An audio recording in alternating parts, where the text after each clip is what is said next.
For over 20 years, I lived with constant anxiety, panic attacks, racing heart, overthinking, feeling trapped inside my own body. I spent thousands of dollars on therapy, diagnosed with generalized anxiety disorder, major depressive disorder, ADHD, OCD, codependency, even bipolar. I spent years thinking this was just my life. I drank as a way to try to manage, but over the years, it never got better. I just got worse, to the point I couldn't work, I couldn't leave the house, I had no self-worth, no confidence, was insecure, jealous, and was having weekly, sometimes daily panic attacks. And I was constantly on edge. Headaches, migraines, digestive issues, trouble sleeping, trouble concentrating. I read all the books. I tried positive thinking, meditation apps, breathing exercises, medication, antidepressants, Valium, antipsychotics, CBT, acupuncture, hypnosis, DBT, EFT tapping, Chinese medicine. Sure you're familiar with some of those. Every technique people told me, therapists told me should work.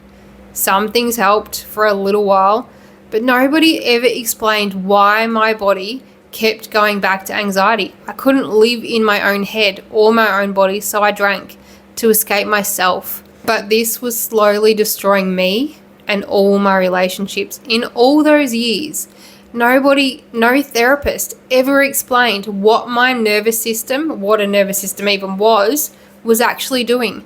Nobody ever explained why the more terrified I became of my anxiety, the stronger it got.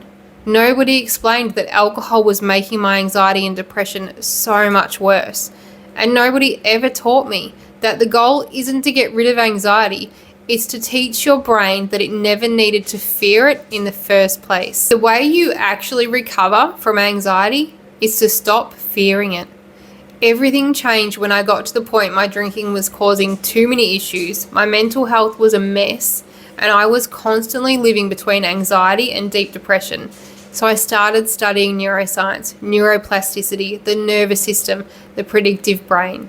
And today, I'm going to teach you everything I wish someone had taught me 20 years ago. Because I promise you, once you understand what's happening inside your brain, inside your nervous system, you stop fighting yourself. And that's where healing actually begins. So I really encourage you to stay until the end, because I'm going to explain why trying to calm anxiety is often the exact thing that keeps it alive. And I'll give you some of the nervous system tools I use with my coaching clients to create lasting change. Your brain was never designed to make you happy. Let's travel back 150,000 years. Imagine you're walking through the African savannah. You hear grass move. Immediately, your brain predicts lion. It doesn't wait for proof. It predicts. Why? Because evolution rewards survival. If it didn't, we wouldn't be here. It doesn't reward accuracy. If your brain predicts danger and it's wrong, you wasted a little energy. If your brain predicts safety and it's wrong, you die. So evolution built us with brains that are beautifully biased towards survival. Your brain's job is simple: keep you alive. Not make you confident, not make you peaceful, not help you enjoy life. Survival comes first.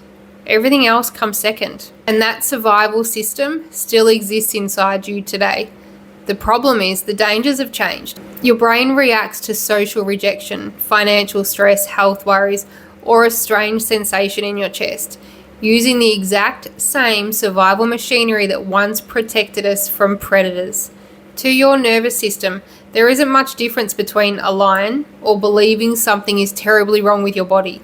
Both are interpreted as threats. Your brain is a prediction machine. One of the biggest discoveries in neuroscience is that your brain isn't reacting to reality, it's constantly predicting reality. Think about this. Every second, your brain receives millions of pieces of sensory information, around 11 million. If I waited to analyze every single one, I'd never survive. So instead, it predicts what it's about to experience based on the past. Your memories become your predictions, and your predictions become your experience. This is called predictive processing. So if your brain and your nervous system has learned Crowds are dangerous. Driving is dangerous. My racing heart means something terrible. Then it begins preparing you before anything has even happened. This is anxiety, not danger. It's prediction. But here's where it gets really fascinating, because your brain doesn't just predict thoughts, it predicts body sensations too, which explains why panic attacks sometimes, mine always did, seem to come out of nowhere. So let me explain how a panic attack actually happens. So imagine you're driving. Suddenly your heart skips a beat, and quite often panic attacks happen while you're driving. Most people don't even notice, but if you've had panic attacks before, your brain immediately predicts, oh no, it's happening again.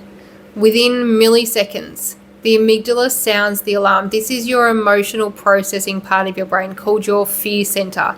The hypothalamus activates your sympathetic nervous system. This is your fight or flight. Your adrenal glands release adrenaline. Your heart beats faster. Breathing changes. Blood moves into your muscles because it's preparing you to fight or flee, to fight something or to run. Your digestion slows. Your pupils widen. You're now prepared to run. Except there's no lion. There's just your own heartbeat. And now your brain notices the faster heartbeat. It says, see, something is wrong. So more adrenaline, more fear, more symptoms. And you become frightened by the very survival response that's actually trying to protect you. That's the anxiety loop. So now let's talk about the exact chemical messages behind anxiety. Adrenaline. This is your immediate emergency chemical. It makes your heart race, your breathing quicken, your muscles tighten. It prepares you for action. It's not dangerous, it's protective. Noradrenaline. Think of this as your brain's spotlight. It increases alertness, your focus, your scanning, your hypervigilance. It's why anxious people notice every sensation, every sound, every possible problem. Cortisol. This is your long-term stress hormone. Helpful in small amounts, definitely, but when constantly elevated, you become exhausted. Sleep worsens, memory changes, inflammation increases, everything feels harder. Then you've got your glutamate, your brain's main accelerator. Too much glutamate and your brain becomes overexcited. Everything feels louder, more intense, more threatening. Then you have GABA. So think of GABA as your brain's brake pedal. It slows activity down. So people with chronic anxiety often have reduced calming influence from GABA pathways. This is one reason slow breathing, meditation, and relaxation practices can help, because they increase inhibitory signaling over time and reduce overall nervous system arousal. Then you have serotonin. Serotonin helps regulate mood, emotional processing, sleep, and flexibility in responding to stress. It's one part of a much larger system rather than a simple happy chemical. Dopamine. So most people think dopamine is pleasure. It's not. It's motivation. It's prediction. It's learning. Every time your brain correctly predicts something, dopamine helps strengthen that prediction. Remember that, because it's incredibly important. So why anxiety gets worse? Here's what nobody ever told me. All the therapists I went to, no one told me. The thing making anxiety stronger wasn't anxiety. It was my fear of the anxiety. Imagine this, you have one panic attack. Scary. Your brain stores it. The next morning, you wake up thinking, I hope it doesn't happen again. Your brain hears that. Interesting. Apparently, panic attacks are life-threatening. Let's watch for them. So it starts scanning, checking, monitoring, being hypervigilant. How's the heart? How's the breathing? Am I dizzy? What if it happens? The more attention something receives, the more information the brain believes it is. This is called salience. Attention tells the brain, this matters. Now you're constantly monitoring yourself, which means you're noticing every tiny sensation, which creates more fear, which reinforces the prediction. Your brain becomes incredibly efficient at predicting anxiety because you keep proving it right. For an example, imagine smoke alarms. One goes off while you're cooking. We've all had that happen before. Instead of saying, oh, I just burnt toast, you conclude, this alarm saves my life. Now, every tiny bit of steam sets it off. That's anxiety. Your brain lowered the threshold, not because it's broken, because it thinks it's helping. So the biggest mistake, most people try to eliminate anxiety. They avoid, cancel plans, stay home, carry water bottles, carry medication just in case, only drive certain roads, sit near exits, Google symptoms. Have you done that yet? Check their pulse. Every one of these behaviors sends one message. I'm only safe because I did this. Your brain learns danger had been confirmed. Then the prediction strengthened. So how do we heal? The most exciting part, the brain can update predictions. This is neuroplasticity, but only when prediction errors occur. Prediction error means your brain predicts danger, but danger never happens. Every time you do this, the brain and nervous system starts to update. For example, your brain predicts, if I go to the supermarket, I'll panic. You go, your anxiety rises, but you stay. Nothing terrible happens. Eventually your nervous system settles and your brain says, interesting. Maybe supermarkets aren't dangerous. That's healing. Not because anxiety disappeared, but because your prediction changed. Another example, your brain predicts, my racing heart means I'll faint. Instead of escaping, you stay. Your heart settles, you never faint. Prediction error, your brain updates. So there are two types of tools, and these can definitely get you started on your healing journey, and it's something I teach every single client. There are rescue tools and there are resource tools. They're different. Rescue tools, so these help regulate during activation when you're already in that fight or flight. So the physiological sigh, so this is breathing in through your nose, and then once you hit the top, you do another sharp inhale in through your nose, and then a long exhale, so it looks like this.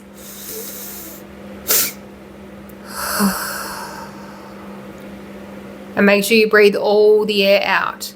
So research shows this can rapidly reduce physiological stress by helping regulate carbon dioxide and activating the parasympathetic nervous system. Your most efficient, fast rescue tool. It works in seconds. Long exhale breathing, for example, inhale for 4 seconds, exhale for 6 to 8 seconds. Longer exhalations support the vagus nerve, which calms your nervous system state. Orienting, so this is where you look around the room, you ground your feet, you look at 5 things you can see, you can smell, you can taste, you can touch, use your senses. This brings you back into the present moment, and it tells your nervous system there is no immediate danger because it knows exactly where you are. It switches back on the prefrontal cortex. This is the rational decision-making part of your brain, and it lowers emotional activation. Then you've got your resource tools. So these build resilience over weeks and months. First, you've got daily meditation. When you work with me, you get access to a growing library of recordings, as well as hypnosis and visualization recordings. Daily breathwork practices, walking, resistance training, quality sleep, eating enough protein, morning sunlight, removing alcohol, a big one. If you want to do this nervous system work, the alcohol's got to go. Cold exposure for some people. If you have really high blood pressure, you would need to check with your doctor first. Connection with safe people, learning emotional regulation, boundary setting, less screen time, low lights in the house after dark, and building self-trust. These don't just reduce anxiety, they increase your nervous system's capacity. So imagine your nervous system like a bucket. Stress pours in every day. If the bucket is tiny, it overflows really quickly. Resource tools don't stop life from happening, but they make that bucket bigger so that you can actually handle more stress. The most important lesson, and I really hope that you hear this, anxiety is uncomfortable, but discomfort is not danger. Your body is just producing sensations, not predictions of your future. The more willing you become to feel anxiety without trying to escape it, the less threatening it becomes. Your nervous system finally gets the evidence it's been waiting for. It gets the evidence that it's been searching for, that you felt anxiety and you were okay. That is the prediction error, and that is how the brain rewires. Not by convincing yourself that you're safe, but by repeatedly experiencing that you actually are. So if you've watched this far, I want you to know something. I know what it's like to wake up every day wondering if today will be another panic attack. I know what it feels like to avoid places, to constantly scan your body, to believe you're broken.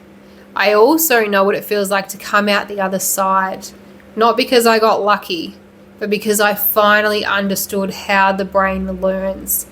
Today, anxiety doesn't run my life.